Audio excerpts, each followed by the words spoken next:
Good afternoon, morning, or evening, my friends and fam. It's Chloe back. Yes, I'm back. I know the last couple of videos that I made were very, very sad, and I do apologize for that. It's taken some time to get used to not having Lucky around. I still walk in from wherever I come from, and I still expect him to bark, or when I'm at my computer, I expect him to lick my feet or my legs, which was a common thing for him to do. He would always hide, he would often go under my computer desk to sleep. Sometimes I still look in his cage, which is still set up, and I still feel like I see him there. But this is going to be a new thing. I'm going to try not to say so much because I do that a lot, so I do apologize. So let's start out. I'm not very well prepared today. I was never in the Boy Scouts, obviously.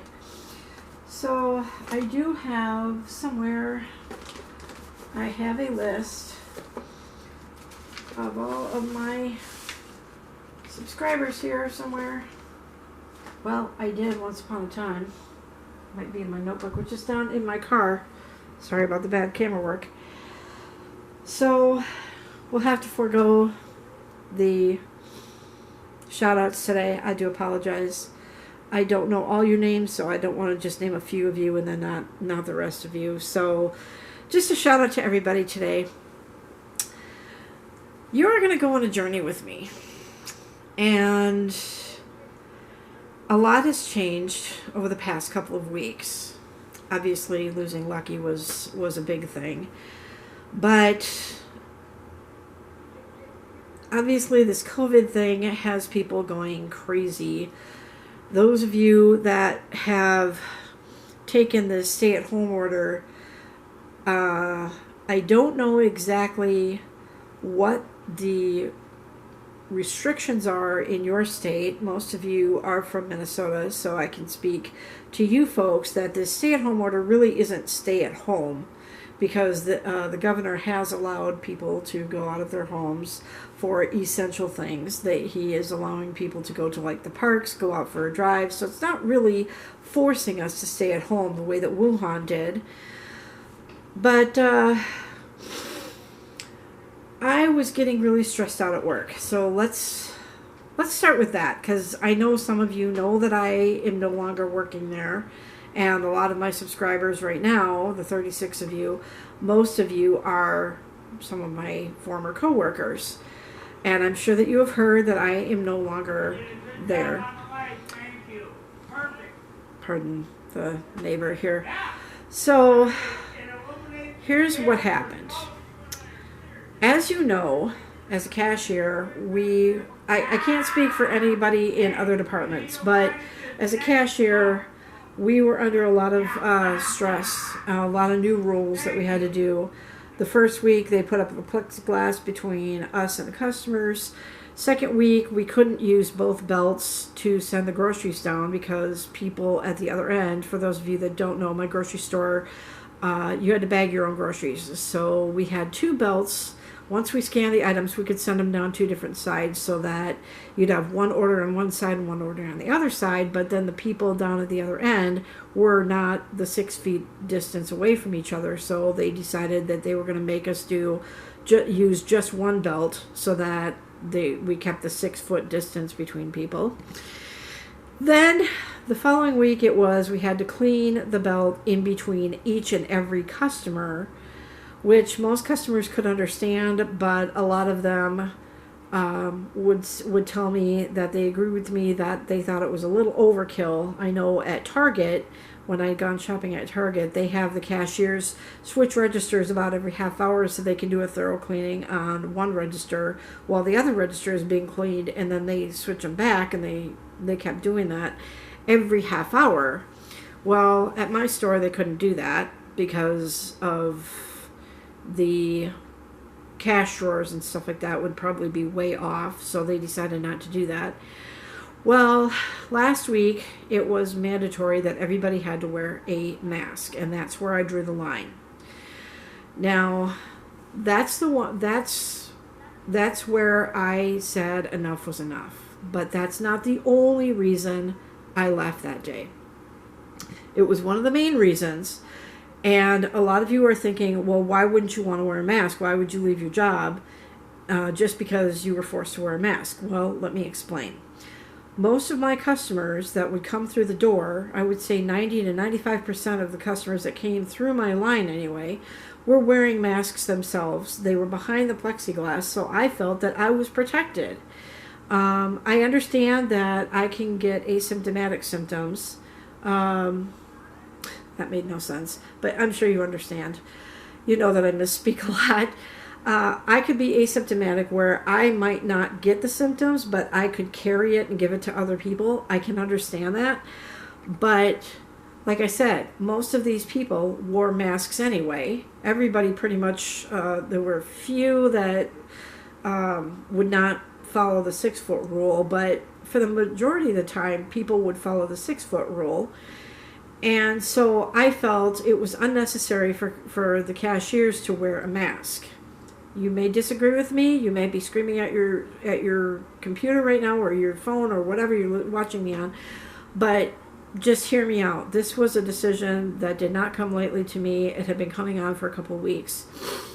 I didn't feel it necessary to wear a mask because, as you know, I had been sick 3 times with the flu this past winter, once in September, once in December, and once in February. And the one in February, I feel I may have ended up contracting COVID, but they weren't testing people at that time. And so I had the symptoms of COVID, but when I went into the doctor, they diagnosed me with the flu type A. I had the high fever. I had a hard time breathing. I had, what was the third one? Like aches and pains or something like that, whatever the third symptom is. And so I may have had COVID at that time. And because I was sick so much this past winter, I feel that perhaps I may have gotten COVID in February. And during this whole thing, I have not been sick once. Now, I may sound stuffed up, but that's due to allergies. So what I have been doing to protect myself is I've been taking NyQuil every night, mostly to help me sleep. And I take my temperature quite frequently. And the only place I would ever travel is from home to work and back. So that was one reason that I decided I was refusing to wear a mask, and they said that if I didn't wear a mask I couldn't work there. So I said, okay, it's been nice working with you, and I left. The other reason that I left was because I felt that the job was becoming very hostile. It was becoming a very hostile work environment, both from fellow employees and not any of you, but from fellow employees and from customers. So that was another reason that I left. And the fact that when I do door dashing, which I am now doing, I was making more money doing DoorDash in an hour. I was making 2 to 2.5 times the amount door dashing in an hour than I was at my other job. So that's another reason that I quit. I wanted my freedom. I never really wanted to get into retail in the first place. And with another thing that is coming up, which I know that I've talked to you about when I went to the park with Sea-Dog, what is that I am planning a big move in a couple of months, 3 months, depending on when I get my renter's tax refund. Then I'm going to be moving out of Minnesota. I will be moving southwest. I'm not going to tell you exactly where, but that's where this journey begins. And so I kind of want to get my ducks in a row. So what I can tell you is I am receiving unemployment. I am doing DoorDash. Not every day yet, because I finally figured out that Silver Mist helped me download a new map application into my phone, which works so much better than the other one, than Google Maps. So she and I went out door dashing this morning for me, and we found that this one actually works a lot better than Google Maps. So I can now go out door dashing by myself, and so that's what I'm going to be doing. You can make your own hours. You know, there's no pressure to punch in and punch out.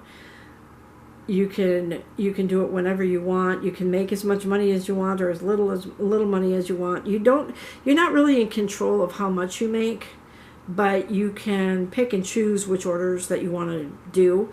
The other day when Silver Mist and I went out, we started here in the city that I live in, and then we were shoved to the north end of Minneapolis, and we ended up in Minneapolis for several of the orders, and I was feeling very uncomfortable because some of these neighborhoods they sent me to looked a little shady. So once my 2 hours was done, then I went ahead and quit, and I made almost $90 that day in 2 hours. So you can see that, you know, not everybody tips you either. That day I didn't get very many tips, and the few tips I got were not very big. Today's tips, oh my gosh. A couple of them were $10, one was like $7, a couple of them were $3, and I did like 5 orders today, and I made almost $60 in an hour and a half. So you can understand why I chose to leave my other job. It gets me out of the house. It gets me away from my computer, from playing Cross Stitch World. Need to stop touching my face, I know.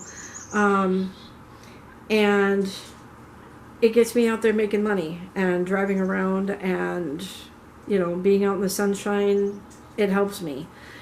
So this is the start of my journey, and you're going to go on this journey with me. I do need to try and find a place to live. The lease for this place ends the end of June, and this is the beginning of May, and so I don't have much time. I have just under 2 months to go before I find a place. Now, I may have to stay with somebody or stay at a hotel or something for a little bit until I can get the money from my renter's tax refund so that I can move. I plan on driving to where I'm going, which will take a few days to get there because I'm not making a straight shot, no way.